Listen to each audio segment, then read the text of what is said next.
I move for no man, no man, no man, no man, no We're calling a draw. man. Just a flesh wound, just a flesh wound, just a flesh wound, just a flesh wound, just a flesh wound, just a flesh wound, just a flesh wound, just a flesh wound. What are you eating over there? Mandarins? Mhm. Mandarin? Yep. I love those. Those are badass. What's up, guys? Yo. How was y'all's motherfucking weekend? I mean, we didn't die of coronavirus, so we're good. Yet. Everybody's blowing this out of proportion, guys. I mean, yeah, it's the flu, but like it's spreading and it's coming. Like it's gonna be here. Plus, we're all here fucking athletes. What do we give a shit about no coronavirus? I don't know. I don't care about that. So people keep like my friends I keep talking to, like, oh, you'll be fine. I'm like, I'm not worried about me, man. I just don't. It's gonna shut down everything. It's Oh, gonna, yeah, the gyms are gonna 100%. close. There's no events gonna be. Like that sucks. And then and my grandma's gonna die, and that's a big deal. Like like that's. Oh, yeah. I just wish that I had been more sexually promiscuous like 6 months ago, maybe 9 months ago, so that I could bring it home and it wouldn't be a problem anymore.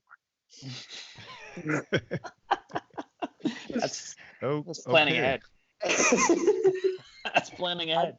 I just wish I would have known coronavirus was going to be around earlier, Somebody could have given me a warning. That would have been nice. Do you guys see the UFC this weekend? I actually didn't. I heard that the Joanna fight was sick. It's pretty good. Dude. Nice swollen forehead. Looked roughly She looked like Sloth from the Goonies. Forehead right here. I thought that was fake. I thought that was like a meme. And then I looked more and more pictures like, oh shit, that's real. Her forehead. Hematomas hurt a lot. I've had a hematoma on my eye before. Bro, the skin stretching and all the tissue that's tearing underneath. She was in a lot of pain.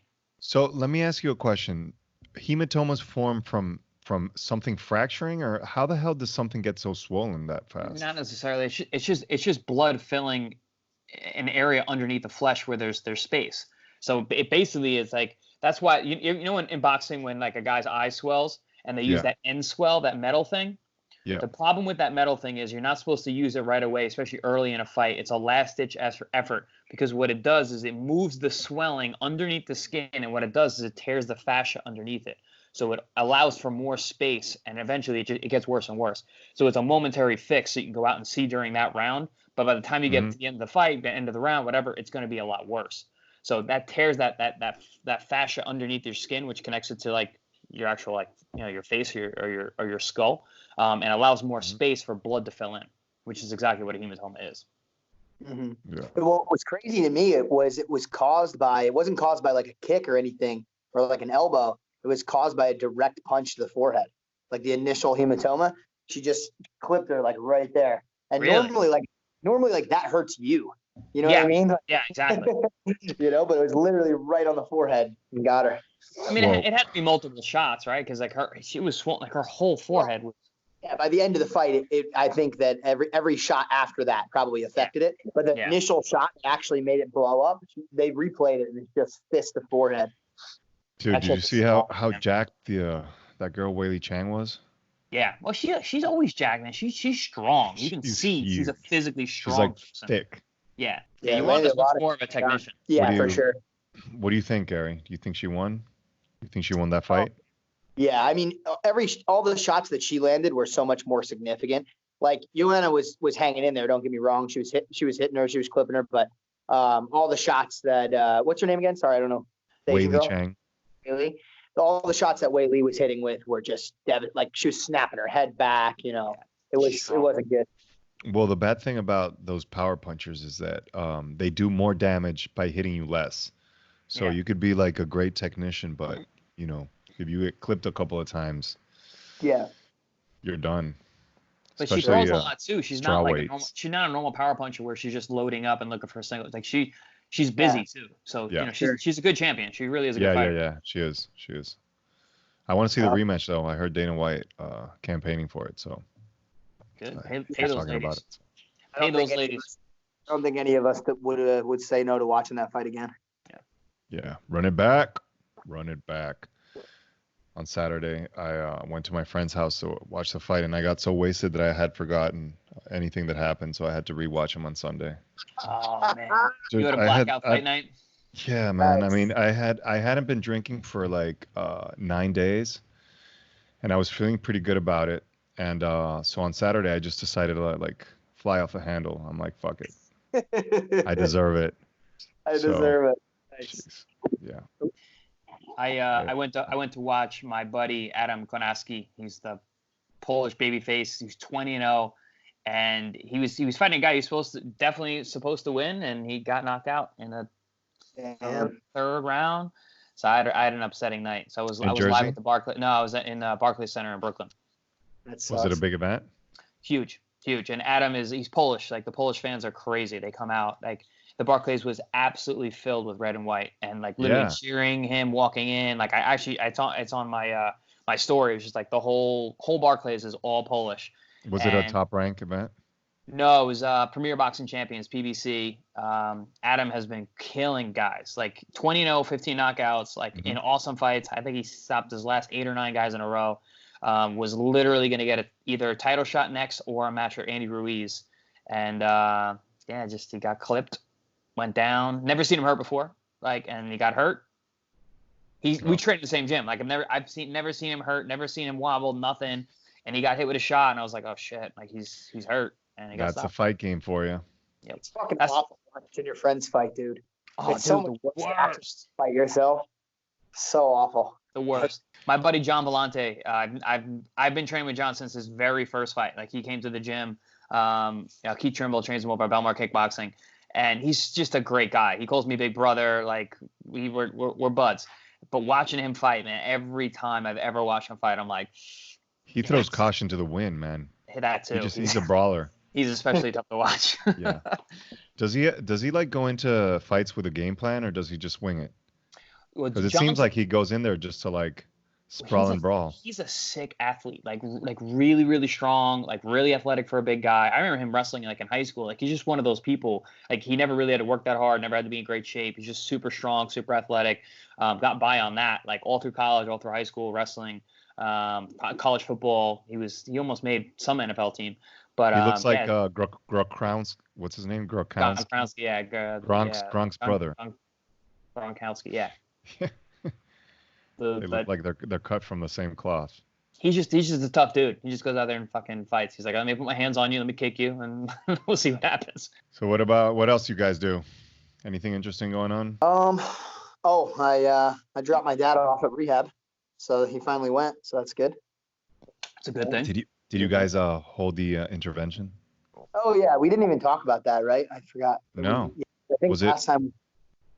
I don't remember what happened, but anyway, we did the intervention a week before that, and I think it went pretty well. But they're kind of supposed to go to rehab immediately after you do the intervention. So how does that work? Is it like kind of like an ambush? Like you invite them somewhere and then all of you guys are no, because that's the way I see them in movies. I don't know.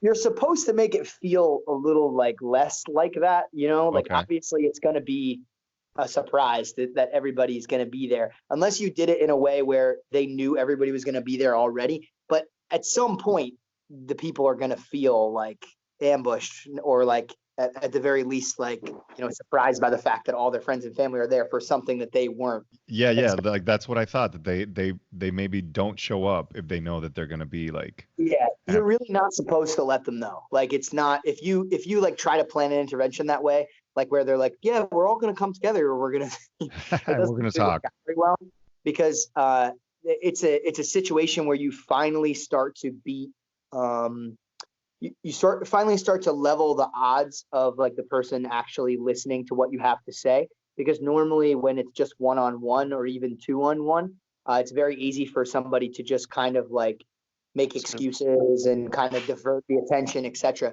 But like you get like 4 or 5 people in a room, that somebody cares about and respects, it's a little harder for them to like deflect and, kind of like make excuses and things. They're a little bit more willing to listen and kind of see that there might actually be something going on. And it's not the other people criticizing them. It's like, we care about you.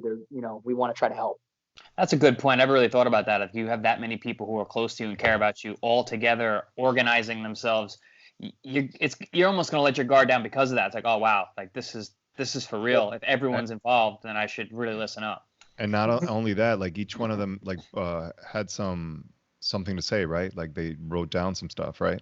So you plan the whole thing like to the T, because what you don't want to happen, even with like the multiple people involved, is what you don't want to happen is it to break into kind of like chaos where like I start saying something and then he responds and then we have like a back and forth and it turns into like whether a debate or whatever it is. So the idea is that you kind of set the tone from the beginning. You give one person the responsibility of kind of keeping control of the whole thing, which was me in this case because I organized the whole thing. Okay. And basically, I tell everybody to, write out a little note. It starts with, talking about, all the things that you care about and why you love the person and this, that, and the other thing. And then it talks about, kind of how their addictions affected you or the family. It's supposed to be more personal than anything because even though all of us coming together, it's more impactful if it's like specific, you know what I mean? And it's really, you're saying like I instead of we. Right. So that, and then kind of finally you ask them like if they're willing to go or accept your help or whatever the case may be. So that everybody writes that sort of thing out. And then when we all sit down, I said, hey, listen, we all came here to, because we really care about you. And would you mind just kind of listening to what we have to say before you said anything back? Like, would you mind just kind of like listening to each of us talk a little bit? Because I know you're going to have a lot of feelings and thoughts and emotions and things like that, but it would just be a lot easier for us if we could, kind of get this stuff out. Because this is a lot of stuff that's been, pent up in us for a long time and stuff that we haven't all communicated well about. And he was super cool about it as far as that part was concerned. He sat down, listened to everybody. And again, like what you guys said, like I think just having a bunch of people that he loved there made it hard to say no. Yeah. Plus, if you put it that way, who can say no to you, Garry, in that tone? Well, I noticed I shaved the handlebar mustache. Yes. Or not handlebar mustache. Sorry, it was like a biker stash, a Fu Manchu. Because I was thinking to myself, I'm like, man, I'm going to be talking about my childhood. It's going to be kind of weird, like talking to a dude with a biker stash, talking about how he was impacted as a child. What I mean? It's very distracting from what you're actually saying. I either would have had to walk in if I kept the biker stash, I would have had to come in with a bottle of Jack Daniels, just plaster. Yeah. You know what I mean? That's the only other way that the biker stash would have worked in my favor, I think. I've actually been a victim of your mustache. Like sometimes I find myself just wandering in my head, like, how does he get it like that? Like, does he put oils in it? Is it hard to like carry himself throughout his day just wearing that thing? Is he for real? What the fuck is he thinking? So yeah, those are kind of like the thoughts that I get when I'm glad I'm on your mind like that, Frankie. It's something to know how much you care. Yeah. It's like you giving us like a profound story and me just wandering off, just thinking about your mustache, how you live with it. Oh man, it's funny because I just forget about it. Like when I have it, I don't even like think about it because I barely look in the mirror on a day-to-day basis. So as I'm walking around and like somebody like kind of look at me funny, and I'm just like, why are they look? Oh, because you have a giant fucking hair thing underneath your lip, or like why are they fucking staring at me funny? Yeah. Yeah, and when you make them pointy too. Yeah, it's even worse. You look like a barista hipster. But I think everything went pretty good. So how many people joined the coalition? I can't say for sure, but somewhere around like 5, 6, something like that. I would have to count it out. And we had a counselor with us as well. Oh, that's good. Yeah, I was going to say, because you, the intro that you said at the beginning and the way that you spoke to him was seemed like something you would get out of like a pamphlet. Yeah. Well, I read an entire book on like interventions and stuff, as well as some other reading material online and things. And then I was coached by different counselors and rehab specialists. So I really did my homework on it. That's good. That's great to hear. I feel like you need that. You need to have some kind of coordination and leadership in the situation. Like that's a big deal. Like you only get one shot at that. Mm-hmm. Exactly. It's tough. Now, ironically, it's a lot more effective than I would have imagined. It tends to be 85% effective at actually getting them to go to a rehab. Wow. know, in my case, they didn't go immediately, which does also often happen, but he did go. So it doesn't necessarily mean that the outcome is going to be, you know, it doesn't mean 85% of the time they're going to be sober afterwards, but 85% of the time they will actually go. Were you guys prepared to have him go after? Yeah, I had booked a flight. I had did everything necessary. I had called. The only thing I didn't do was I didn't call his work, which is something you're supposed to kind of try to figure out. But if you call the person's work, there's always a chance that like that could end up getting him fired. And I just didn't feel like that was. If it was a different situation, like maybe if my dad was like a heroin addict and like I thought that he could die any day from doing that, maybe I would do something like that where I'd be willing to call up his work and say, hey, listen, he's not well. We need to take him to rehab. Even though his addiction is still dangerous and still life-threatening because He's like still obviously functional. he has a DUI. It just didn't feel like it was that situation where I was like, you know what? Like if he at the end of the day decides that he doesn't want to do this, I don't want it to be like I fucked up his life in the process, even though I kind of, you know, obviously there were repercussions of his addiction on my life. I still didn't feel like that was the right move. So what I did instead was I just kind of looked up the law and talked to a bunch of different rehab specialists and counselors about what you're supposed to do and what the rule. Basically, there's a law in place that like you can take medical leave, you know, for a certain amount of time, and your boss is really not supposed to be able to fire you for something like that. You actually don't even have to disclose that you're going to rehab. You just have to say I have to leave for medical leave or whatever. There's some act. I'm sure it depends on who your employer is. Like obviously. Me, it's a little different, you know, the way that I'm employed compared to, you know, the way my dad's employed. But anyway, I just researched all that information and just gave it to him so that I said like, hey, you know, if you're going to go, this is what you got to do, you know, contact your HR department, blah, blah, blah, blah, blah. So, and then I had gotten a letter from a lawyer talking because he has a court case, obviously, that he's got to make. So I had gotten a letter from a lawyer talking to him about basically that it's better if he seeks treatment ahead of time. It's going to be looked on favorably by a judge. So that was comforting, you know, because those are the two main things I figured he was going to worry about was his job and his upcoming court case. So yeah, a lot went into it for sure. So how come a week after? Like what? So what happened was he for what seemed to me to be unselfish reasons, said like I can't go right now. Like I'll go, but I can't go right now. It seemed like he really wanted to talk to his boss in person and not just like make the phone call and say, hey, I'm going to be gone. It seemed did that worry you that he wanted that time? Yeah, because it's just like anything can happen. Like a guy that I was working with had even told me stories. Now my dad has never been known to talk about like wanting to commit suicide or anything like that. But the guy that I was working with, one of the rehab specialists, had told me that there was a story of somebody who was actually really, really good at interventions, who gave the person time to pack a bag to go to the intervention. And they even went with a person, like maybe it was like their brother or somebody went with them to pack the bag. And the guy managed to find access to a gun and killed himself before he would go. Wow. It was too much having everybody, I guess, you know, it's too much of an emotional impact. Everybody kind of coming together and whoever it was just kind of felt, you know, not good about it. You know, they were afraid that they were going to have to change, or they were feeling their conscience was very heavy about the impact that they had on all their family members, one or the other. But either way, it's like, because it's such an impactful event, it's kind of best to try to get them to go like ASAP, you know?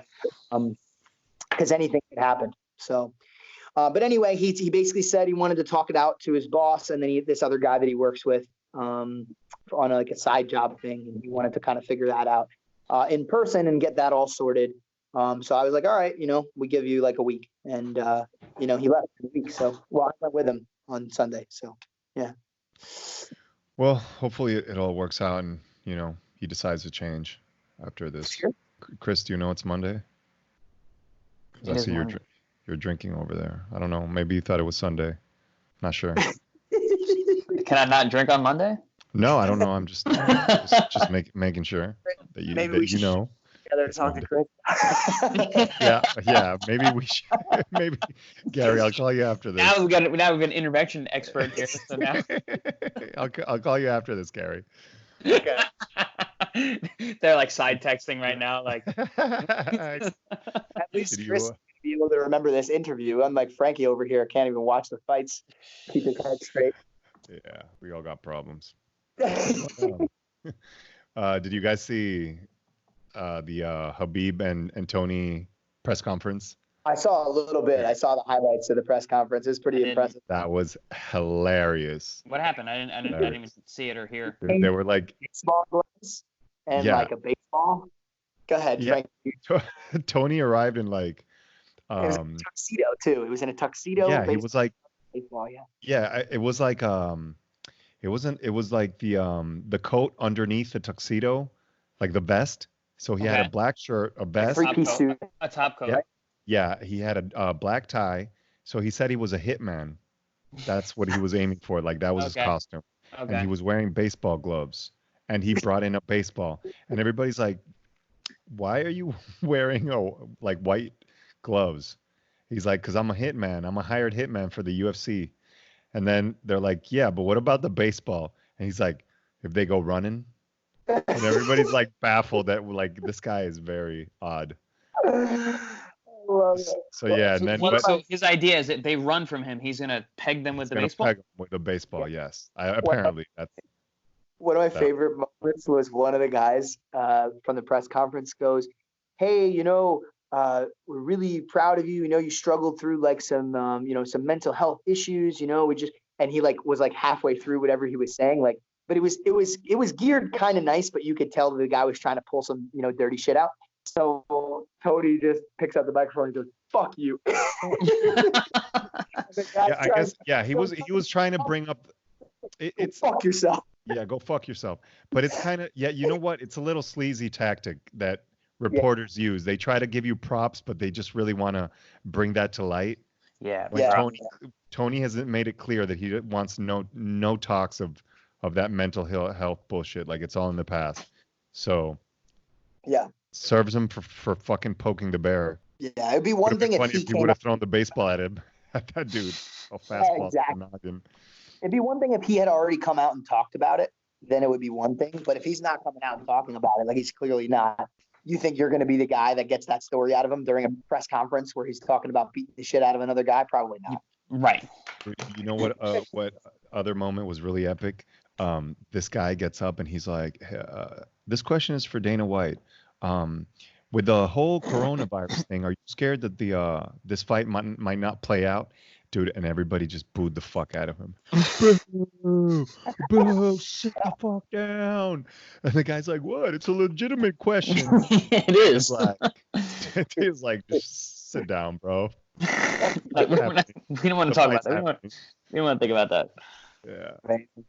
And then another epic moment was when Tony's talking about his nationality and talking about like how Mexicans like can withstand beatings and stuff like that. Like he's a warrior, like a Mexican warrior. Tony's like, you warrior, you Ferguson. you're not from Mexico. You're not Mexican. Khabib was saying that. Yeah, Khabib said it. That's awesome. He's like you California, bro. You from California, bro. That was pretty funny. And then Tony tried to pull some Spanish words out that he clearly didn't know how to speak Spanish. Oh shit. But yeah, that fight's gonna be sick. Yeah, that's a real fight, man. Tony's a bad dude. Really bad dude. I saw a picture of like his last 9 opponents, like the before and after pictures, and he just fucks them up. He like cuts them the fuck up. Yeah. The elbows and the knees, and I don't know, it's just his fist too. Like he leaves marks every time he hits somebody. Yeah, he's a strong and he's a big guy too. He's big for the weight. Yeah, and I heard he has like orangutan fingers. Like he's got like big hands. His hands big, are like really big, Mm-hmm. like monkey arms. Yeah. Eyewitness News, where news comes first. So the coronavirus in the U.S. is now up to 472 cases and 24 deaths. Damn. And yeah, I mean, but Dr. Drew and Dr. Oz insist that the coronavirus is being overblown, especially compared to like normal flu season. So I mean, I can't disagree with that because it's a flu, but it is more contagious than a regular flu. So that's wherein lies the issue. And I was talking about this earlier. Like people are like, you'll be fine. It only affects really the elderly and the really young. Like, okay, but it's still gonna shut down everything, gyms and events, and it's gonna change what's going on. It's this isn't flu season right now. Like this is not when we're used to having the flu. So it is something to think about, and something to talk about, and something to be worried about. Yeah. Yes, 100%. So yeah, we had to stock up on like raw materials and stuff like that, just preventing any craziness going on. And I was going to a food expo and it got canceled too. So yeah, everything's getting canceled. Fuck you, coronavirus. Like that sucks. Like you it's affecting everyone's daily life, and that's where it becomes an issue. I think I found somebody who's probably was more affected than anybody else in a Walmart last night. I was at the Walmart near Secaucus for the first time, and it's not exactly like Secaucus is weird. Like where I live is great, like right next to the train station, but like most of the town is like pretty dilapidated. So, shout out to that town for an epic name. Secaucus. So it's weird. Like the houses are expensive, but it's like looks shitty. It's like hard to explain. So I go to this Walmart and it looks pretty shitty. And I've been to shitty Walmarts before. Some of them are more organized than others. But it's like this one looks like especially shitty. I'm like walking down aisles and there's like cans in the middle of the aisles and shit's like all fucked up. And I didn't like really like process it. Like I'm just kind of like, all right, I guess this is the way they fucking run this Walmart. Like it's like 1 a.m. at fucking Walmart. I guess whatever. I can't expect the best. So I finally get to go check out, and the guy I'm talking about, the guy who I think has been most affected by coronavirus, is behind me, and he's talking to one of the store clerks. He goes, "What do you mean there is none? What do you mean somebody bought all the toilet paper?" Ooh. Toilet paper at the Walmart. Somebody went in and just bought fucking pallets of toilet paper. What do you mean? Now, why toilet paper is on your like apocalypse list? I don't know. Yeah, I guess so. Hemorrhoids and like it's a big issue for you. I'm not really sure, but dude, people get really weird when stuff like this happens. Yeah, they do. Yeah, like hand sanitizer is completely sold out like everywhere. So is isopropyl alcohol. Like I wouldn't be surprised. Yeah, dude, come on, it's not Ebola, it's the flu. You don't need to, like quarantine yourself and stay in your house. I was reading that strip clubs all over the country are now giving away free hand sanitizers and face masks. Strip clubs are? Strip clubs, yeah. Nice. And they start but still open good old dirty ass Tampa. Did we talk about that one video of that chick falling in Florida and like breaking her jaw? She fell like 30 feet and broke her jaw. Did we talk about that or no? No. You didn't even hear about it, Frankie? I didn't even see that. No. What's that all about? Like a high-rise pole. So she climbed up. Picture a stripper pole, but like maybe like 6 times the size. Literally. And it's why was she going up there? Because that's what strippers do. It's a very natural, very talented. Is this like inside a strip club? Yeah. She did some trick and just fell fucking boom. Frankie, on the face like this. Bang. But bro, the heart started twerking right afterwards. Right to it. Like nothing happened. But afterwards, her face is all fucked up. Yeah, she got fucked up. So she took the hit and started twerking like she played it off as if nothing happened. A true professional. Saw some articles, and this could be like some fake news bullshit, that they were potentially on like poles like that. They were potentially going to make strippers wear a helmet. No. Like when they do their Dude, that's gonna be so sexy. So they're gonna have the dancers are gonna have a coronavirus mask and a helmet while on the fucking pole. That's gonna be so sexy. I can't wait to see that.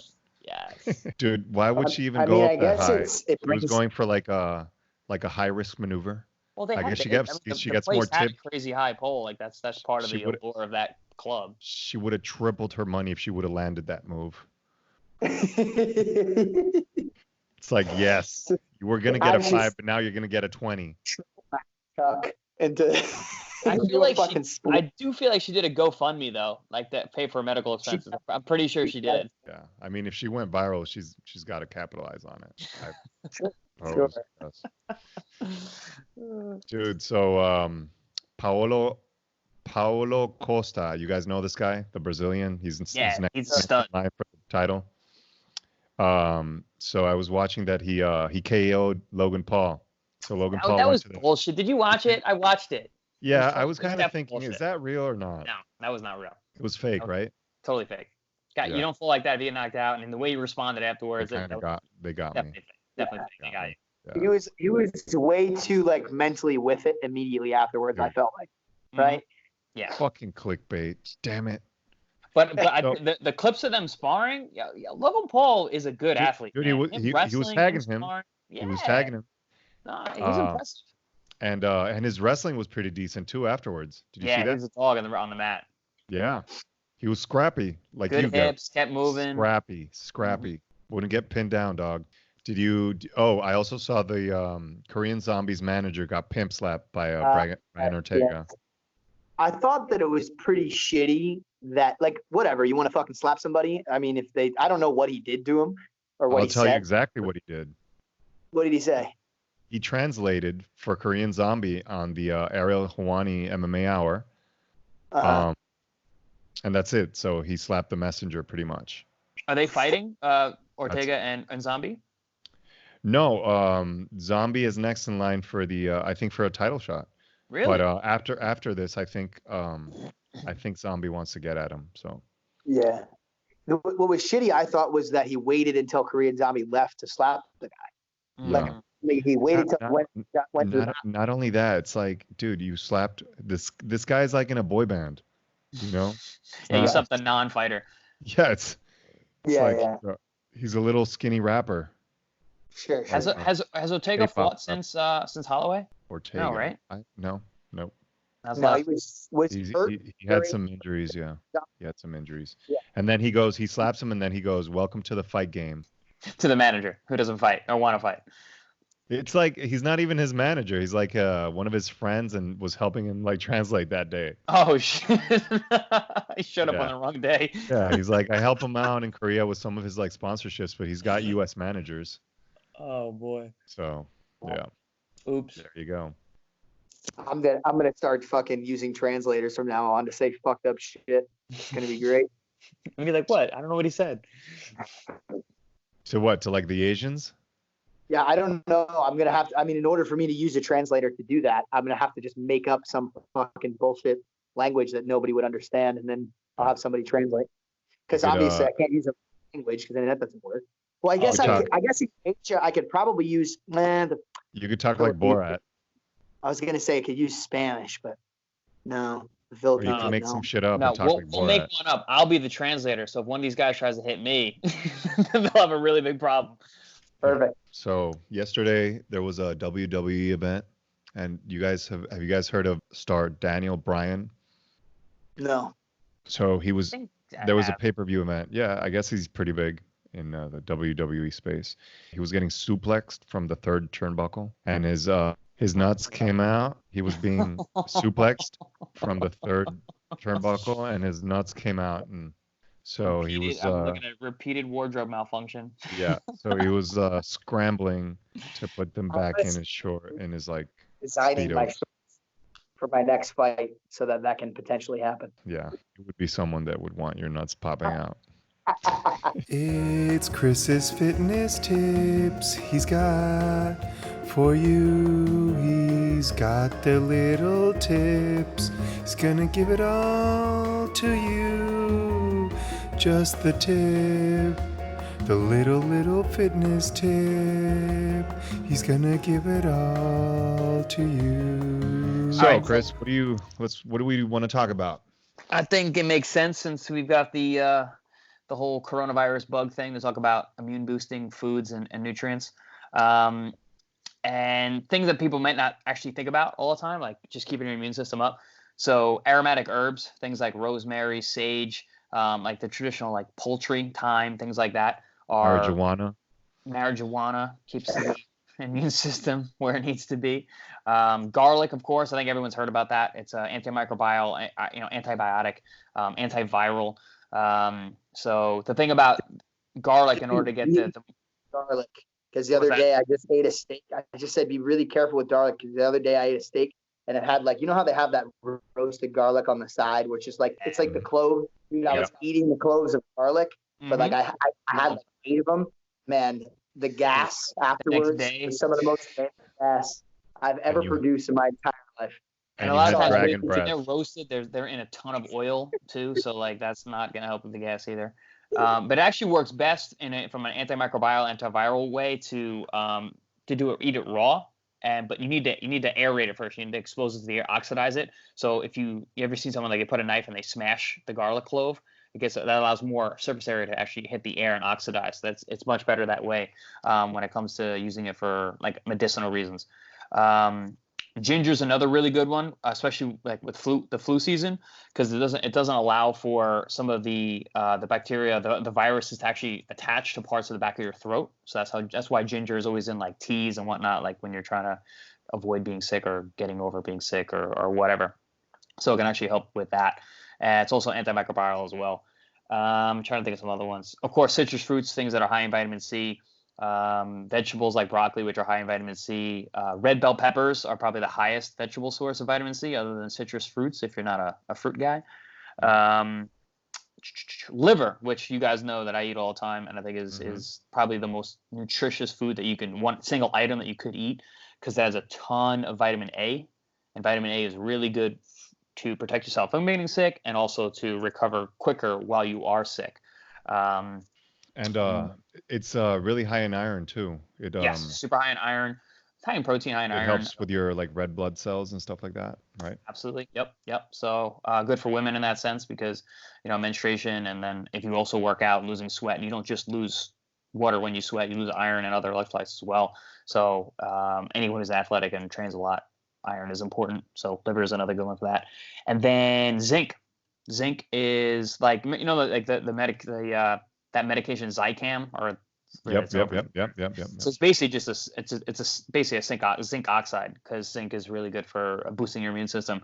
It's good for boosting your testosterone too. So zinc is really good for that. And high items that are high foods that are high in zinc, rather, things like oysters, shellfish, oysters especially, super high in zinc. So that's a good thing to eat if you're trying to avoid getting sick this season. So there's a little shot that I do every night before I go to bed, which is almost 2 tablespoons of apple cider vinegar. Yes, apple cider vinegar. A little bit of water, and then I have I put in there some turmeric powder. I put some Ceylon cinnamon, a little bit of cayenne, some lemon juice, and I shoot it. Dude, you must never get sick. He washes it all down. Handle of Dominican rum. And then a gallon of rum. Kind of balances itself out. Yeah. So turmeric is really powerful too. It's full of curcumin, which has been used in Eastern spices forever. Really good for your immune system. Really good. It's actually anti-cancer as well.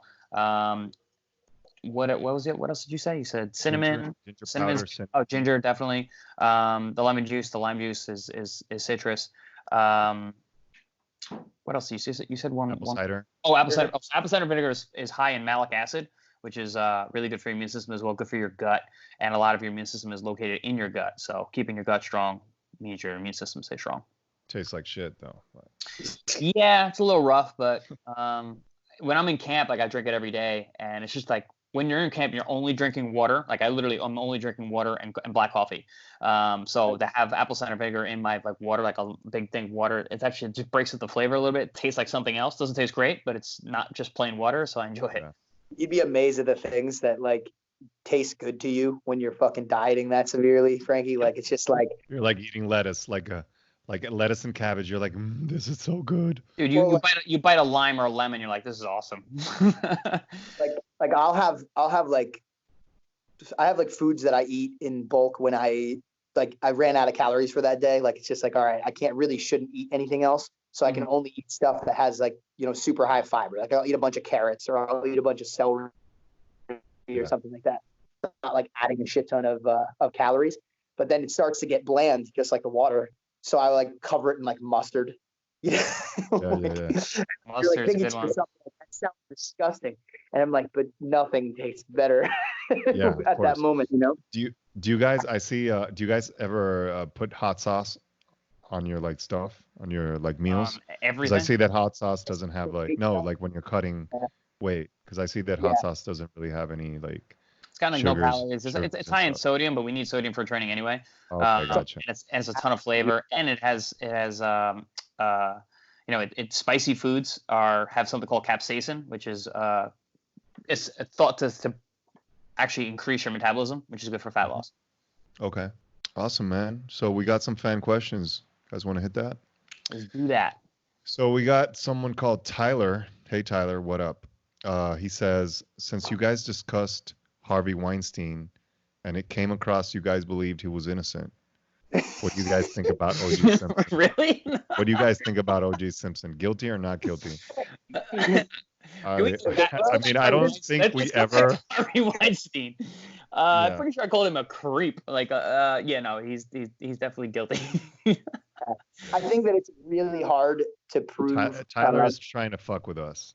I think Well like played, in court that like rape is really hard to prove. So the fact that they were able to prove it and were able to get a guilty verdict to me says that he's probably pretty fucking guilty. Because it's not like an easy thing, because it's often something that there's not a lot of evidence for, like unless somebody like does it and then gets a rape kit or something. It's like hard, it's all just kind of he said she said stuff that people usually go off of. So if a jury was like, nah, he's guilty, probably guilty. Yeah. So Tyler, me and Chris think he's a piece of shit, and Gary's like in a gray area. So so what? He's like, so what about O.J. Simpson? Guilty or not guilty? Oh, it's funny. So Gary, what do you think about O.J. Simpson? If the glove doesn't fit, you must acquit. Do you guys see his rap video? OJ's? I know he's like a killer on Twitter, but he's got rap videos now? After this podcast, go directly on YouTube and type in That's happening. O.J. Simpson's music video. So I'll it's kind of like while I'm cooking dinner. It's like it's the original Boats and Hoes. Nice. Step brother. It's like That's a parody. awesome. We got another question from Judo Swag. So apparently, this one's for Gary. He has protein farts that are really rancid, and he keeps on ripping them at practice. And the farts get stuck in my, I guess he says, pants every time I move.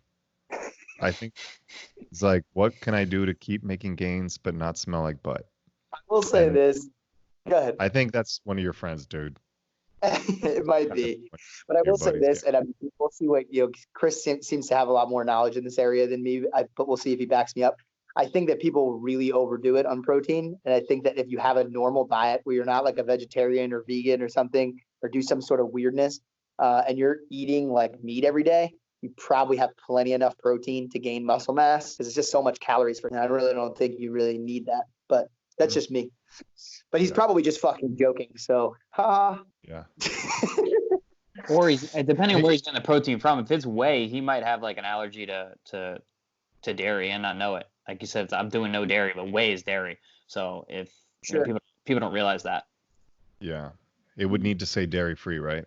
Yeah. It would have to be a different, like whey and casein are both derived from dairy. Generally though, like whey isolate is there's so much the lactose is removed, so it's pretty much just protein, but that shouldn't cause an issue. But it really depends on what the source is. If it's whey concentrate, it could definitely be a lot of lactose in there, which could give you problems. Or like Gary said, you could just eat way too much protein, which will make you one, hot and sweat and smell in that way, and then two, have gas and fart and smell like that. Chris, I have a question for you. What do you think of soy protein?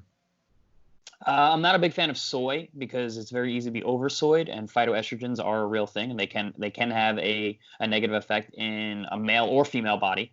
So I'm not big on soy. I'm not saying that like soy is poison, but I Because would. I've been taking soy protein.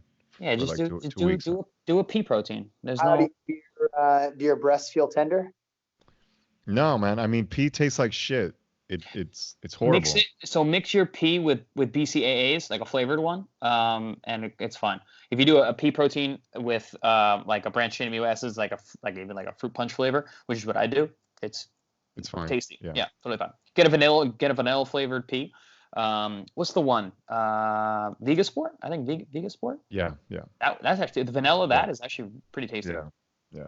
Yeah, But I've had mix in that BCAA so you can hit that leucine content. That's the amino acid that's really missing when it comes to vegetarian proteins. Okay. Got it. Gary, do you have any products to review?